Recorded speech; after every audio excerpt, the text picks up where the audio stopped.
They took him to a ruin beyond that fork in the road. I tried to stop them, but they won't release him until the curse is removed. I have no idea what they're speaking of. Please, help us! Thank you so much. The Fae took him through the narrow pass nearby.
Greetings. You are strange. There's something distinctly Fae about you. The Fae have thrived here for many cycles. Though the way the seasons have been flowing, we may not thrive for much longer. Some of our brethren departed, like our champion, Engard. Some went mad and became Narka. Those of us who are left remain for the sake of this land. If it were free of the Narka curse, we would gladly follow after our champion. We have confidence that he'll appear in Amalur once again. Every Fae is compelled to perform a function, and reigning as champion was Engard's role. When the champion returns, the Circle of Engard will take up arms once again, and our rites of combat will shake the earth. I direct the Circle of Engard in its duties. My allies and I serve the champion of valor, not the mortal pretender, but the Fae known as Engard. Unfortunately, the champion is no more. Not since his defeat in the arena by mortal hands. The Fae champion of valor, Engard, was defeated in battle years ago at the House of Valor by a Varani warrior. In accordance with Fae tradition, control of the house passed to that mortal, and the Fae were forced to leave.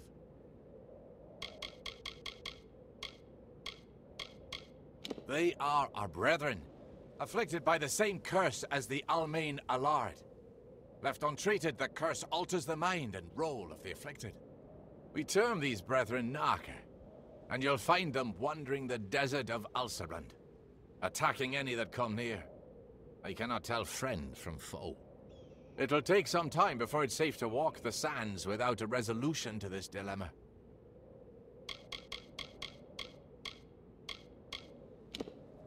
We realize our presence in Detir is rapidly diminishing. If we can re-establish the tradition lost with the House of Valor, perhaps we can still stabilize our presence in this region. Releasing him would be detrimental to Fae and mortal alike. I sense something peculiar about you, though. Perhaps you could help him. He could be healed, we surmise, with the completion of the Rite of Valor. Have you noticed my enraged summer brethren out in the sands? They attack anyone, friend or foe. We of the Circle term it the Narca affliction. It's a curse magical in nature. The affected cannot be reasoned or bargained with. The Almain fell victim to the curse, and though it has not altered his mind, he complains of pain. He warrants study, and so we keep him. The key is the Cora Petal.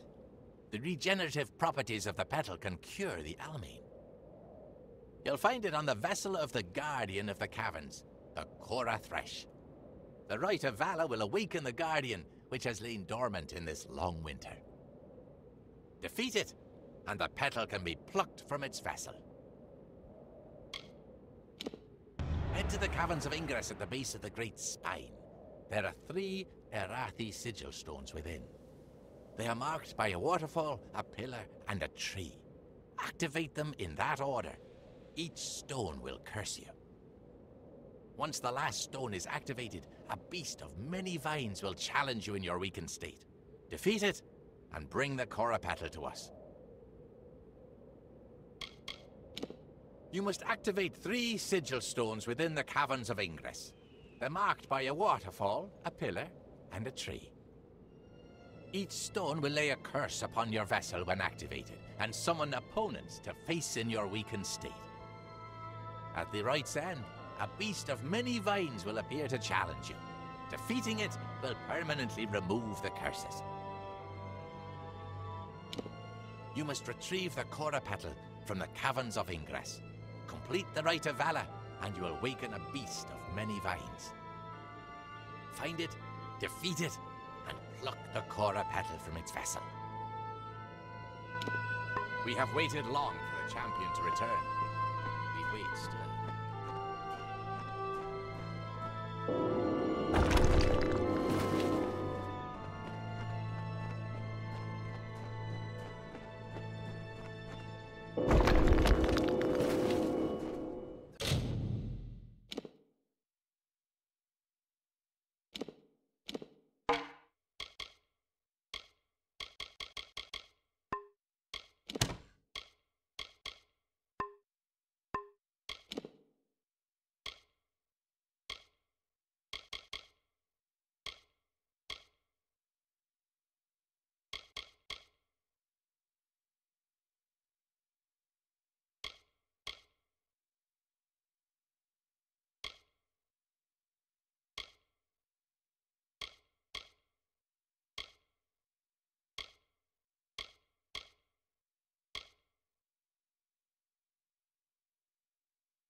Narca must be stopped.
brought something from Mitharu.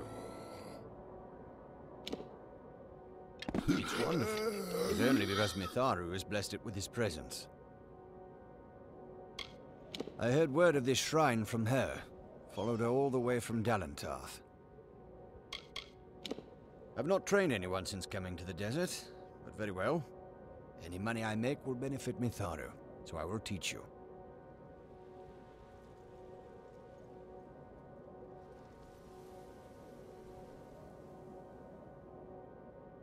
Farewell, adventurer.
Greeting. Well done. I can use the petal to create an elixir for the Almain. He needs only to drink this. If it indeed frees him from the curse, he may leave. And I will finally have hope of saving Ulcerund from the Narca. Administer the potion to the Almain. Hopefully, it'll free him of the curse, and we can begin to heal Ulcerund of the Narca affliction. Their effects are temporary. The curses will vacate your body if you begin the rite, and then leave the Caverns of Ingress. Farewell, mortal. You've returned. Will the Fae allow me to leave? This place is as foreign to me as my Fae captors. There's nothing here except the lethal wildlife and a scorching sun above. And all the Fae we could ever hope to meet. Blasted, I'd leave right now if I could. They keep talking about how I can't leave until I'm free of the Narca affliction. You saw my wife. Thank goodness she's all right. I bet she'd wait out there for a decade if she had to. I hope I won't be stuck here for that long. My wife and I were just passing through Ulcerund. We lost our way trying to get to the Red Marches when I grew ill. The next thing I know, I have a burning fever, and when I stopped to catch my breath, the Fae ambushed us. They'll let me go if this works. Fine. I'll drink anything at this point. I can feel the curse leaving me. I'm not just saying that so I can leave. It's like a fever's breaking. I should get back to my wife. Thank you again, and farewell.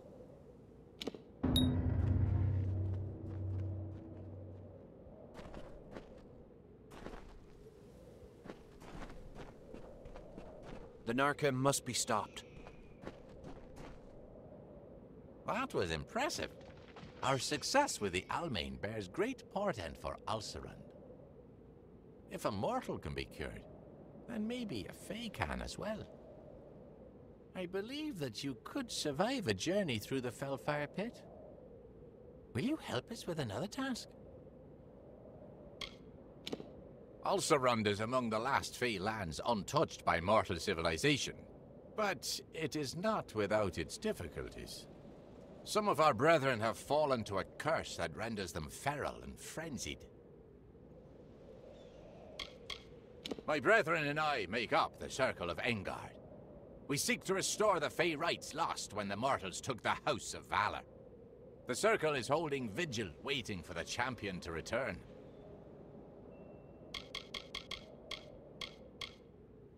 Farewell, mortal.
Ah, and the footfalls of another wayfarer grace our ears. I'm delighted.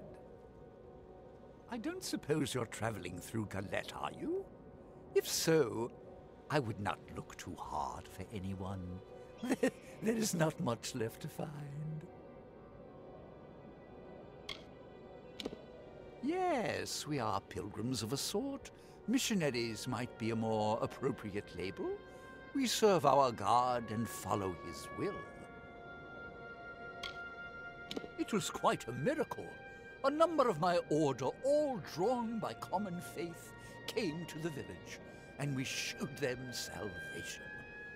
There was fire and blood and screaming, yes, much screaming, but all for the glory of the great Balin.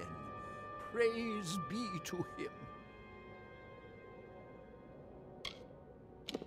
We liberated them, man and woman, Alfar and human.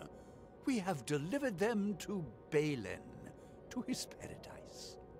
In exchange, our coven will welcome the slumbering Titan, Balin's beloved servitor, into these lands.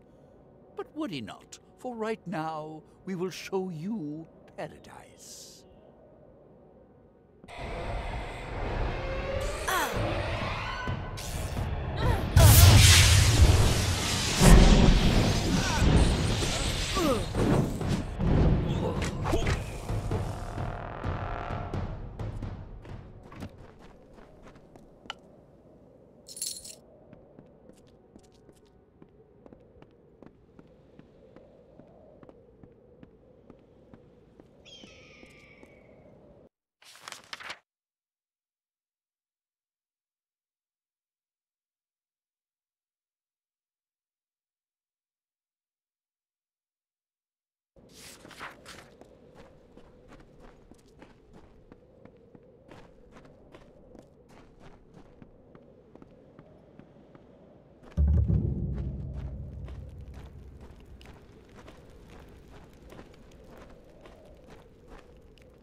Demons defile the land. The burnt skin of the world glows red with suffering. It is the deep gloam, and a pallor of death settles on the people of Amalur. Fires rage across the wastes. The only sound is whispered laughter. As the embers cool and a wind blows across the desert, life once more erupts from the husk of the earth, and the struggle begins.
Beams of light amidst darkness. We saw it. The eternal clash between the structures of order and shadows of chaos. Slowly, despite their struggles, the war gave way to the grass and the sway of trees in the breeze. The land was cursed by the plague brought on by the Niskaru, but life gives way to death, as death will birth new life.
As the seasons warn each year, the time to build is followed by a time for ruin. 2 sons of the mortal king were left with Talar reign betwixt them, but neither held his share complete. And as these mortals built their kingdom, so too they had destroyed it all with war and jealousies.